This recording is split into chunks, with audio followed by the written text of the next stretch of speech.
아멘. 피곤하실 줄 압니다. 사모하여 주의 전에 나오는 여러분들에게 오늘도 육신의 피곤함까지도 다 이기게 하시는 놀라운 은혜가 임할 줄 분명히 믿습니다. 어떤 대문호가 과거에 있었던 아주 현인이 이런 이야기를 했습니다. 이 세상에서 가장 벗어나기 어려운 것이 있다고 한다면 근심이라는 말이다 라고 이야기합니다. 나 저 사람에게서 좀 벗어났으면 좋겠어. 그건 쉬워요, 그죠? 그 사람 다니는 곳으로, 그 사람 가는 곳으로 안 가면 돼요. 그 사람 피해 다니면 돼요.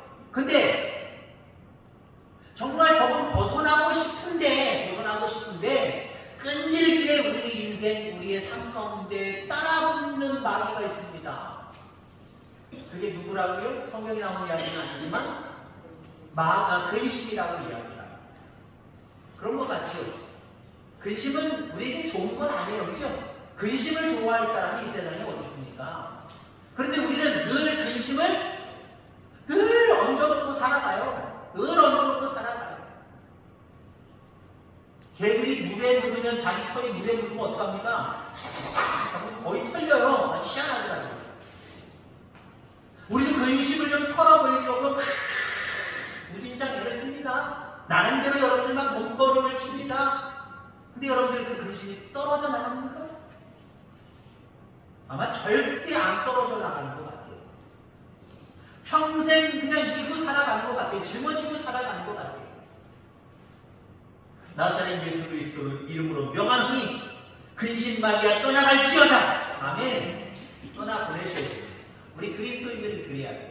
세상 사람들은 근심을 뗄 수가 없어서 끝까지 싸고 다니지만 우리 그리스도인들은 나사렛 예수 그리스도의 이름이 있잖아요. 그 능력이 있잖아요. 그 능력으로 근심을 떨구는 복된 삶을 살아가게 되기를 주의 이름으로 축원합니다. 근데 실질적으로 서두에서 우리는 이런 모습을 한번 생각해 볼 필요가 있어요. 세상을 살아가는 모든 사람들은 근심거리를 절대 띄워놓지 못하고 살아갑니다. 그리스도인이라고 할지라도 좀 잊어버리고 다른 세상 사람들보다 떨쳐버리는 건 있지만 아예 근심이 없습니까? 근심 자체를 떨구기라는 대단히 어렵다. 그냥 근심 속에 살아갈 수밖에 없어요.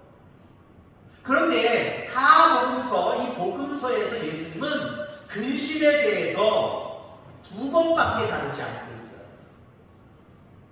아니 매일같이 살아가면서 근심 속에 살아가고 있는 우리 인간인데 예수님이 이 땅에 오셔서 우리 인간을 이해하시는 그 예수님이 근심에 대해서는 겨우 2번밖에 얘기 안 하셨다니까요.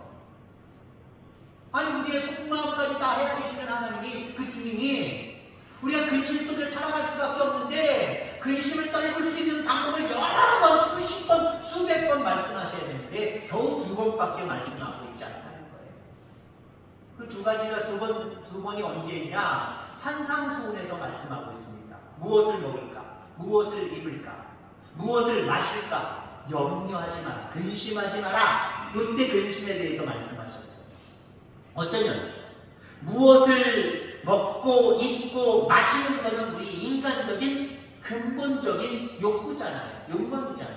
이건 누구나 다 가지고 있는 거예요. 근데 이것조차도 하지 말아라 라고 말씀하고 있습니다.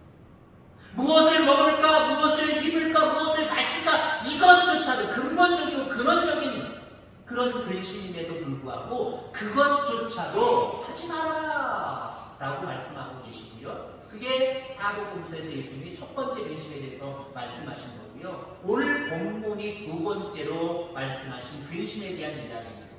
너희는 마음에 근심하지 말라. 하나님을 믿으니 또 나를 믿으라 라고 말씀하고 있습니다.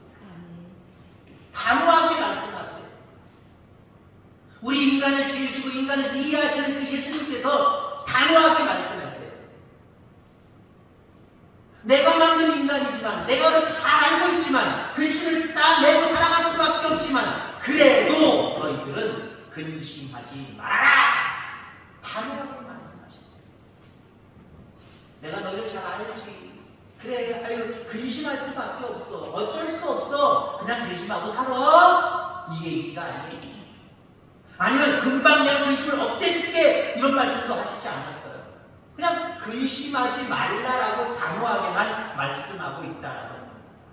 우선 이 근심하지 말라는 말씀은 오늘날 우리 모두에게도 하시는 말씀입니다. 그런데 이 성경 요한복음 14장에 예수님이 말씀하실 때는 그 대상자들이 누구였냐면은 제자들이었어요. 예수님을 3년 동안 쫓아다닌 제자들도 근심하고 있단 말이에요. 지금 오늘 본문은 예수님의 공생의 거의 3년 마지막 십자가 지기 바로 그 전이거든요. 제자들이 너무 큰 근심을 하고 있어요. 그러니까 예수님이 그걸 다 깨뜨려 보시니까 제자들아 근심하지 마로. 왜 근심하는 거야? 근심하지 마로. 단호하게 말씀하고 있다는 거죠. 근데 이 지금 본문 속의 제자들의 상황은요, 근심할 수밖에 없는 상황, 잠을 잘 수도 없는 상황, 먹을 수도 없는 상황, 이런 상황이었습니다. 왜요?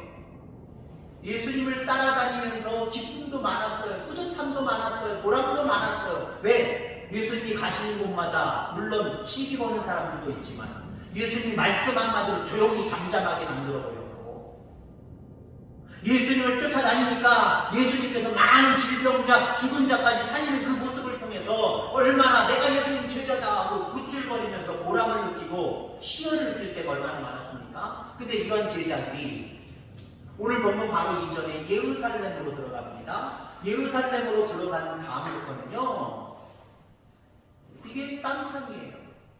왜요? 뭔가 분위기가 이상해요. 자기를 환영하고 뭔가 바라봤던 많은 사람들이 뭔가 눈빛이 이상해집니다. 더군다나 예수님조차도 나는 이제 고난받을 때가 왔어. 나는 십자가에 못 박혀 죽을 때가 왔어. 난 곧 죽을 거야. 자꾸 이런 말씀만 하세요. 그러니까 제자들 마음속에는요, 근심이 하나 둘씩 더 무겁게 늘어날 수밖에 없는 상황이었다라는 겁니다.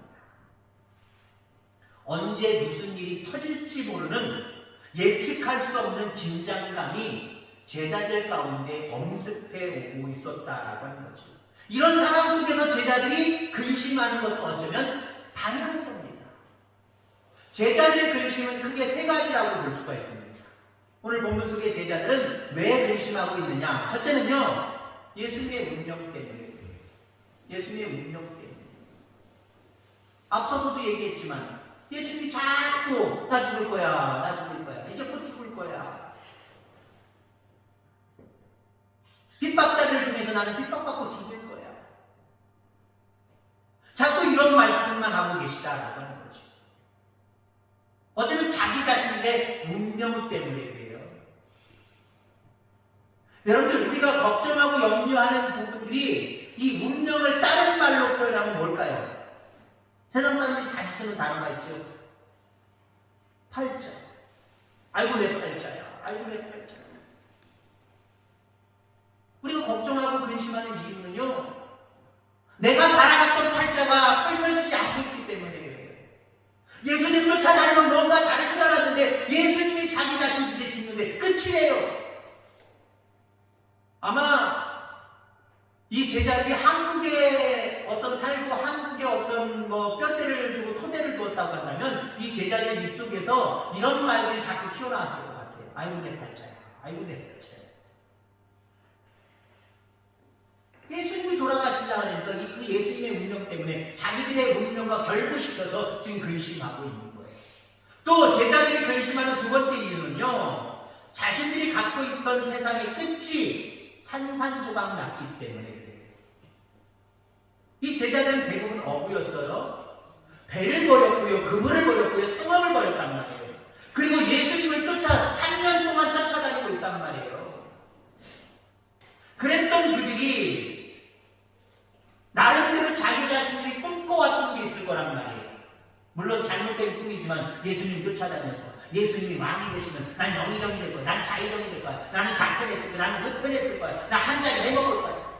나름대로 예수님을 3년 동안 쫓아다니면서 모든 것들을 버려두고 예수님 쫓아다니면서 나름대로 그렸던 그림이 있을 있을 거란 말이에요. 근데 그 그림이 산산이 갈기갈기 찢어지게 생겼어. 왜? 그 왕이 돼야 될 예수님이, 권력을 가지고 모든 부를 가지고 계셔야 될 그 예수님이 이제 죽는다는 거예요. 그리고 제자들은요, 자기 자신들의 꿈이 산산이 조각난 그 모습 때문에 지금 근심하고 있다라고 하는 거예요. 또한 마지막으로 그들이 근심하는 이유가 뭐냐면 자신들의 신변과 안전 때문에. 예수님이 자칭 유대인의 왕이다라고 하고 큰 죄인들에게만 뒤집어 씌우는 십자가형을 받으셨단 말이에요. 그러면 그의 제자들, 실질적으로 제자들 예수님 죽은 다음에 뿔뿔이 헤어져 버렸잖아요. 자기 살겠다고 도망가 버린 거예요, 사실은요. 나 예수님의 제자라고 하는 거 밝혀지게 되면 나 큰일 나. 나도 어쩌면 죽을 수 있어. 나도 어쩌면 십자가 질 수 있어. 안 돼! 내 안전과 내 신변을 위해서 내 살길 내가 챙겨야지. 그리고 도망간 거예요. 그리고 흩어진 거예요. 안 흩어졌어도 골방문 잠궈놓고 은밀하게 숨어 있었던 거예요. 너무 근심이 크니까 숨어 지낸 거예요. 이렇게 걱정과 걱정 속에 살아가고 있는 제자들을 주님이 바라보셨음을 기억하기를 주의 이름으로 축원합니다. 그리고 진심으로 이해하셨습니다. 그러면서 그들에게 타이르듯이 이야기하죠. 꾸짖지 않으셨어요. 꾸짖지 않으시고, 그래, 너희들에게서 근심하는 거 안다.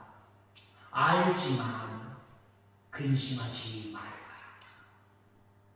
하나님이 여러분들 근심 속에 살아가고 있는 것, 근심 위에 근심을 얻고 근심 위에 또 근심을 얻고 살아가는 것 다 보고 계시고 알고 계세요. 모른다고 생각하지 마시기 바랍니다. 우리가 더 고통스러운 것은요, 하나님은 몰라! 라고 하니까 더 고통스러운 거예요. 누가 내 근심을 누가 알아주냐 자꾸 생각하니까 더 우리가 힘들어지는 거예요. 다른 사람은 몰라도 우리 하나님, 우리 주님은 알고 계십니다. 그리고 이걸 꼭 생각하세요. 알고 계시지만 그 주님은 나에게도 근심하지 말라라고 지금 말씀하고 계십니다. 이 사실을 기억하게 되기를 주의 이름으로 축원합니다. 우리의 근심을 아시는, 보고 계신 그 예수님은요, 우리에게 꼭 오시고 우리의 모든 근심거리, 상처를 싸매 주실 줄 분명히 믿습니다. 그래서 우리는 그 주님을 의지하며 살아가야 된다라고 하는 겁니다. 여러분, 병원에 가면은 어떻습니까? 의사가 처방전을 내려주지요. 옛날엔 처방전이 없었어요. 이제 불과 한 10년 전, 20년 전 처방전 없었어요. 용하다라고 하는 약국들이, 소문난 약국들이 있어서 거기 가서 뭐 주세요, 뭐 주세요, 그럼 바로 사줄 수 있었잖아요. 근데 요즘은 안 돼요. 의사의 처방전이 반드시 필요합니다. 병원에 가서 진료를 받아야 되고, 의사가 당신은 여기 이렇게 안 좋으니까 이렇게 요 약을 지어서 먹어야 됩니다. 그 처방전이 분명하게 있어야 됩니다. 오늘 근심하고 있는 제자들을 향하여서 만군의 의사이신 예수님이 처방전을 내려주고 계십니다. 두 가지의 처방전이에요. 양약, 화약? 아니에요. 바로 믿음과 소망입니다.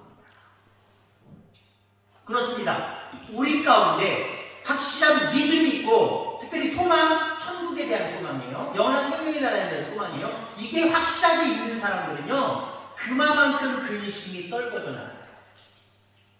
근데 믿음이 있는 듯 하면서 믿음이 별로 없고, 하나님 나라에 주 예수 어서 오시옵소서, 나건 마라나타, 하나님 나라에 대한 소망도 별로 없으면은요, 근심의 짐은 점점 더 많이 얹혀지게 되어 있고 무겁게 얹혀지게 되어 있습니다. 그래서 근심하지 않고 살아가게 되기를 간절히 소망합니다. 그러하기 위해서는요, 믿어야 되고요, 천국 소망을 가져야 돼요. 이 따로따로 두 가지를 설명드리고자 합니다. 나를 믿으라라고 이야기합니다. 너는 근심하지 말라, 나를 믿으라라고 말씀을 하고 있지요. 여기에 나를 믿으라고 하는 것은요, 제자들이 예수님을 왜 몰라요? 예수님 아는데, 예수님 그 알고 있는 예수님을 믿으라고 하면 아마 콧방귀 낄 거예요. 아니, 자기 목숨도 하나 살리지 못하고 이제 고난받아서 죽으실 분이 어떻게 자기 자신을 믿으라고 하나? 도저히 못 믿겠습니다 이거예요. 그 예수님이 죽은 자를 살리는 건 이해가 되지만 그 주님이 죽으면 살릴 사람이 없단 말이에요. 끝나는 거란 말이에요. 그렇게 생각을 한 거예요. 그러면 예수님이 지금 근심하고 있는 제자들에게 나를 믿으라라고 하는 말 속에는요, 거기 나를 믿으라 그 중간에 단어를 하나 집어넣으면 확실해집니다. 나를 하나님으로 믿으라. 나를 하나님으로 믿으라. 우리는 삼위일체, 삼위가 한 분이기 때문에 이렇게 얘기하든지 저렇게 얘기하든지 그냥 똑같이 생각을 합니다. 자, 그런데 유대교적인 모습으로 바라보면요, 그들이 예수님을 하나님으로 생각하느냐, 그냥 단순히 어떤 메시아적인 부분으로 훌륭한 선생으로 바라보느냐, 이건 다른 거예요. 지금 제자들은요, 예수님을 그냥 예수님으로만 바라보고 있는 거예요. 믿고 있는 거예요. 근데 예수님은 그게 아니라 나를 3년 동안 쫓아다니면서 뭔가 희한한 사람, 능력 있는 사람, 대단한 사람 요 정도로 믿는 거 말고 나를 곧 보내주신 하나님으로 좀 믿어봐라. 더 큰 믿음을 요구하고 계시는 거예요.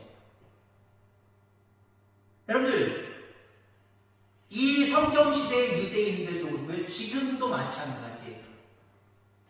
이 성경시대의 유대인들, 그리고 지금의 유대인들, 이스라엘 백성들 얘기하는 거예요. 그들도 아브라함의 하나님, 야곱의 하나님, 다윗의 하나님, 요셉의 하나님 그러면서 얘기하면 뚝뚝 죽어요. 뚝뚝 죽어요. 지금도 그들은 야훼, 그 하나님을 온전히 믿어요. 근데 문제는 뭐예요? 예수님을 하나님으로 안 믿는다는 거죠. 지금도 저 유대교 이스라엘 백성들은요, 메시아를 기다리고 있어요. 이 땅에 오실 하나님의 아들 메시아를 지금도 기다리고 계세요. 벌써 왔어요, 안 왔어요? 차 지나갔단 말이에요. 벌써 오셨단 말이에요. 2000년 전에 이미 오셨단 말이에요. 지금 이 성경 속에서도 마찬가지예요. 때는 제자들 중에는 하늘로부터 오신 분, 메시아가 나름대로 인정을 하고 있지만 그렇게 큰 믿음으로 인정하고 있지는 않아요. 정말 하나님의 나라에서 하나님의 아들로 이 땅에 온 메시아로 여겼다고 한다면 그분이 나라를 한 모양, 우리가 눈에 보이는 나라를 다스릴 마음으로 생각했겠습니까? 그래서 나는 좀 명의적으로, 나는 자의적으로 좀 써주세요, 그런 어떤 욕망을 품었겠습니까? 예수님을 하나님으로 여기지 못한 거예요. 믿지 못한 거예요. 아까도 얘기했지만 예수님은 죽은 자도 살리셨어요. 그건 인정해요. 그럼 예수님 자기 자신이 죽으면 제자들 생각에 예수님은 누가 살려요? 근데 여기에 하나님을 믿으라, 예수 그리스도를 이 땅에 보내주신 그 하나님을 믿으면 그 예수님은 그분이 말씀하신 것처럼 3일 만에 다시 살아나는 거잖아요. 다시 살리시는 거잖아요. 우리에게 이 믿음이 있게 되길 주의 이름으로 축원합니다. 아마 이 믿음은 그런 믿음일 거예요. 내가 성경을 믿습니다. 아이고, 구약시대의 그 성경을 믿고요, 신약시대의 그 하나님을 내가 믿어요. 근데 만약에 그렇게 믿는다, 수십 년 신앙생활 믿는다 하면서 지금 내 질병을 치료하시고 지금 내 문제를 해결하실 하나님을 믿습니다라고 하는 믿음까지 갖고 계십니까? 그것까지 가져야 참 믿음이에요. 진짜 믿음이에요. 그런 믿음까지 도달할 때 근심과 걱정은 아무것도 아닌 거예요. 예수님의 이름으로 떨어뜨리면 툭툭툭 떨어져 나가요. 내가 하나님을 믿는데, 내가 예수님을 믿는데, 아유 떨어져라, 나사렛 예수 그리스도의 이름 명하노니 떨어져라. 떨어져 나간다니까요. 참 믿음을 갖는 저와 여러분들 되기를 주의 이름으로 축원합니다. 그러면 우리의 근심은 무엇으로 이겨낼 수 있습니까? 소망. 오늘 본문 말씀 3절서부터 이야기하고 있잖아요. 가서 너희를 위하여 거처를 예비하면 내가 다시 와서 너희를 내게로 영접하여 나 있는 곳에 너희도 있게 하리라. 하나님 나라 얘기하는 거예요. 하나님 나라. 아무리 근심이 많아서 근심 속에 눌리다가 그렇게 살아간다고 할지라도요, 우리의 본향은 어디예요? 우리가 돌아갈 나라는 어디예요? 하나님의 나라잖아요. 여기서 근심거리 없이 정말 근심 요만큼도 없이 엄청나게 행복하게 살 거라고 생각하지 마시기 바랍니다. 하나님은 이 육신의 세상을 그렇게 만드시지 않았어요. 하나님의 나라를 완벽하게 만드셨지 이 나라를 우리가 생각하는 그 모습대로 만드시지 않으셨어요. 그래서 우리는 이 땅에서 근심을 떨구지만 또 근심이 붙어오고 자꾸 근심 가운데 살 수밖에는 없어요. 근데 그때그때마다 근심을 극복하고 이길 수 있는 방법은 영원한 생명의 나라를 바라보시기를 간절히 소망합니다. 영원한 생명의 나라에 대한 확신이 있으면요, 지금 근심거리 아무것도 아니에요. 가령 여러분들 연세가 드셔서 육신이 아파서 그러면 어때요? 아이고 내가 죽을 것만 같아. 어떻게 하면 좋지? 근데 여러분들 천국에 대한 소망이 확실하면요, 죽어도 행복한 거잖아요. 죽어도 기쁜 거잖아요. 그건 다 하나님의 뜻이잖아요. 어떤 문제들이 있어도 지금 고달파 죽겠어요.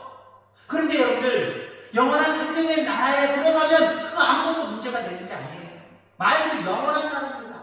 잠시 잠깐 머무르는 그런 나라가 아니라 영원한 나라예요. 그 나라에 대한 확실한 믿음과 소망이 있게 되기를 주의 이름으로 축원합니다. 그럼 잠시 잠깐 머무는 나그네 된 삶을 살아가는 이곳에서 생기는 근심은요, 그렇게 싸매고 계속해서 살아갈 일이 아니다라고 분명하게 우리는 느끼게 될 줄 분명히 믿습니다. 고린도후서 6장 10절에 바울이 이렇게 이야기합니다. 근심하는 자 같으나 항상 기뻐하고. 이게 우리의 모습이어야 됩니다. 그리스도인들도 근심 있어요. 근심거리 왜 없어요? 우리도 인간인데요. 제가 처음에 왔을 때 목사님 부부도 부부싸움 하시나요? 예, 합니다. 자랑스럽게 얘기했어요. 그럼 여러분 그렇게 또 질문을 하실 수 있을 거예요. 목사님도 근심거리 있나요? 예, 있습니다. 라고 여러분들 얘기한다면 여러분들 어떻게 속으로 생각하나요? 아이고 목사님, 아이고 믿음이 없어.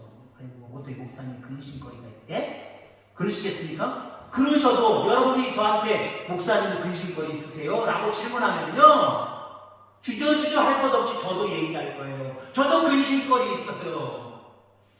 아이고 놀래라. 저도 근심거리 있다니까요. 그런데 바울이 고백한 것처럼 근심하는 자 같으나 기뻐하고. 아멘.